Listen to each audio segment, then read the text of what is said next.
February is an interesting month for us Florida gardeners.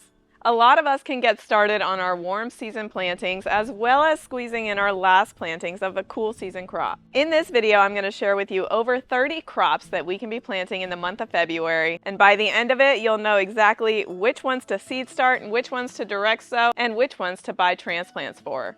Let's get into it.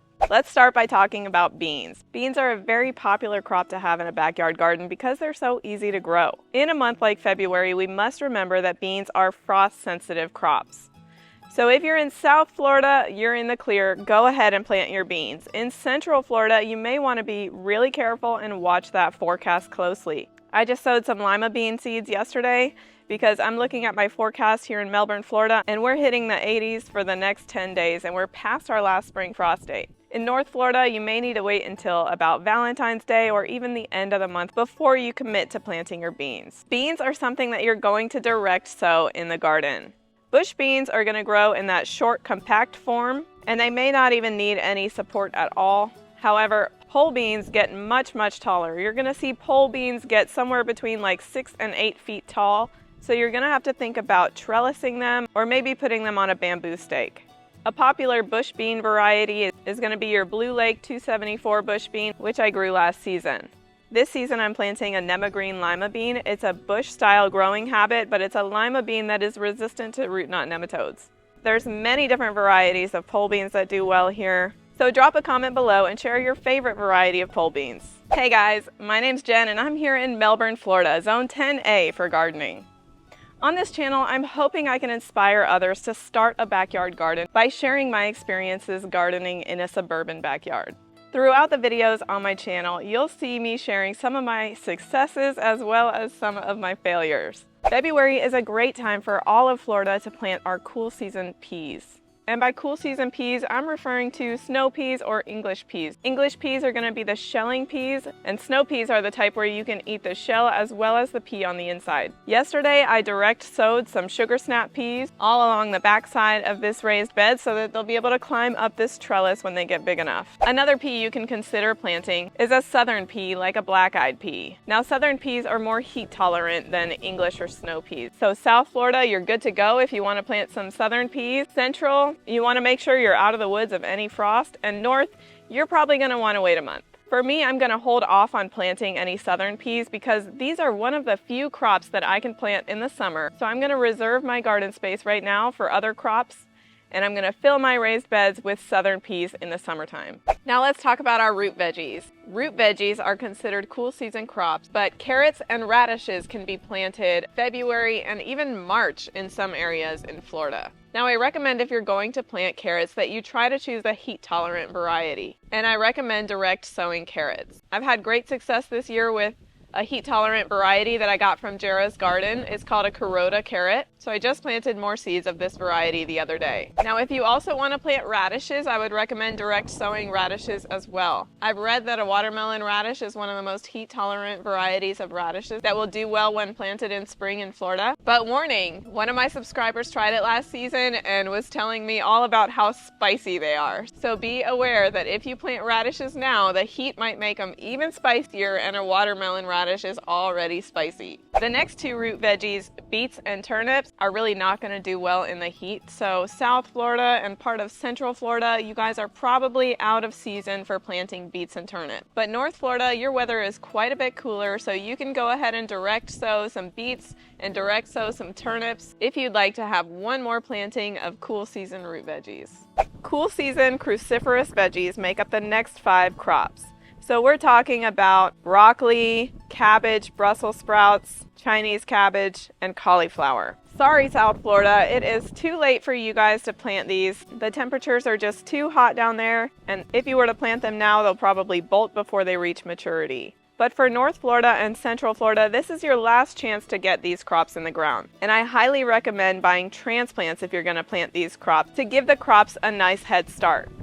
If you're planting these veggies in February, the goal is to get them to reach maturity as fast as possible. So be cautious when planting something like a Brussels sprout, because out of these 5 crops, cabbage, cauliflower, Brussels sprouts, broccoli, and Chinese cabbage, Brussels sprouts take the longest to reach harvest. Cabbage, broccoli, cauliflower, and Chinese cabbage are all going to take a little bit less time than Brussels sprouts, but it's still a smart move to go ahead and buy transplants for these. I just harvested my broccoli the other day, but I still have it in the ground because it's creating these side shoots, which I can continue to harvest until it stops producing those. At that point, I'll cut the stem and get these broccoli plants out of my garden. Let me know in the comments below if you guys have harvested your broccoli yet.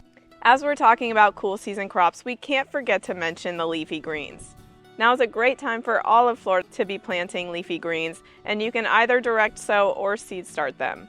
In some ways, I prefer to seed start lettuce seeds because when they start, they're so small, and I've had so many experiences where the really young seedlings will just kind of disappear. I don't know whether it's a slug or a bird taking them away. For that reason, sometimes I like to seed start, but it's also pretty nice to be able to direct sow the seeds directly into the garden. Right here, I was trying to make use of some extra pockets in my garden tower too, and I direct sowed a bunch of lettuce seeds. But the seeds are so tiny that I ended up just dropping them in the garden tower. So right now what I'm doing is thinning them. I can tell you from experience that actually thinning them when they're this size is a lot easier than trying to count out, 2 or 3 teeny tiny lettuce seeds. I'm going to thin it out to the point where I only have one in here. I'm trying to choose the strongest one, and I'm snipping it off with my Felco harvesting snips. These are really tiny shears, so it allows me to get right in there and trim them down really easily without hitting anything I don't intend to hit. The reason I'm snipping them instead of pulling them out is because I've learned the hard way that if I pull them out, I end up accidentally pulling out the one that I want to keep. Here is where I sowed some seeds for arugula, but I want to point out that these are not yet ready for thinning because these are still the very young cotyledon leaves, which are not considered true leaves. We should be waiting to thin until we see the first set of true leaves. The next crop we can all be planting is spinach. I chose this Malabar spinach from Jera's garden, which is actually a heat-tolerant vining spinach. So I'm going to plant it on the back side of my raised bed so that I can trellis it up this cattle panel that I've got against the fence. I'm choosing to direct sow the spinach seeds, but you could also start indoors if you'd like. The next 3 leafy greens are kind of borderline. They're cool season crops, so it's fair game for North Florida and parts of Central Florida to plant, but probably out of season for South Florida. Those 3 crops are collards, kale, and mustards. Now, I've had my kale in the garden for a long time, and I'm on a personal mission to see how long I can keep these alive and going and how tall I can get them. I also direct sowed my last planting of mustards the other day because I wanted to chop and drop it at the end of the season because of the benefits it provides against our root knot nematodes. If you want to learn more about how I did soil amendments and how I chopped and dropped the mustards for root knot nematodes, check out this video right here. So far we've been talking about cool season crops, but let's get into the fun part, the warm season crops. February is the first month where most of us are able to plant our warm season crops. And we're very early in that season, so you can go ahead and direct sow any of the following crops. These crops include cantaloupes, cucumbers, watermelon, summer squash, and winter squash.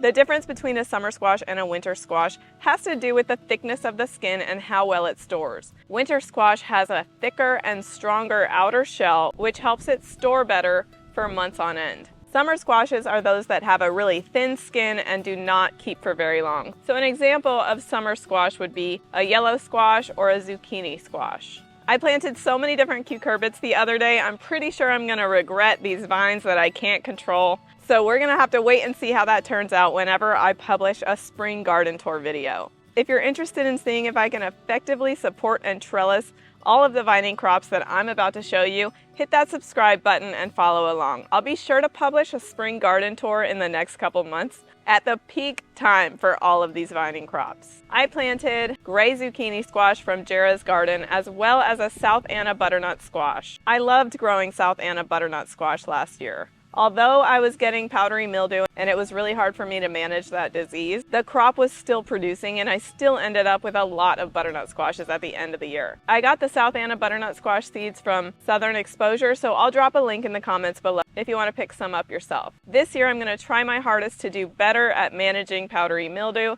I know many of you have suggested different methods of managing it, like baking soda and water. And I've also somewhat succeeded on my strawberry plants this year, keeping it at bay with a potassium chloride and water mixture. Now let's talk about our nightshades. That's eggplants, peppers, and tomatoes. In my opinion, these are some of the most fun crops to grow in Florida. With eggplants, I've had great success with a Black Beauty eggplant, but let me know in the comments below if you've tried a different variety that you really recommend. When it comes to pepper plants, there's a couple things to keep in mind. If you want a sweet bell pepper, I would recommend against California Wonder and choose a Carolina Wonder instead. That's because Carolina Wonder is resistant to a root knot nematode. So far, my Carolina Wonder peppers are doing great. I just started putting them outside yesterday to harden them off because I can tell I'm seeing roots coming out the bottom and they're ready to transplant into the garden.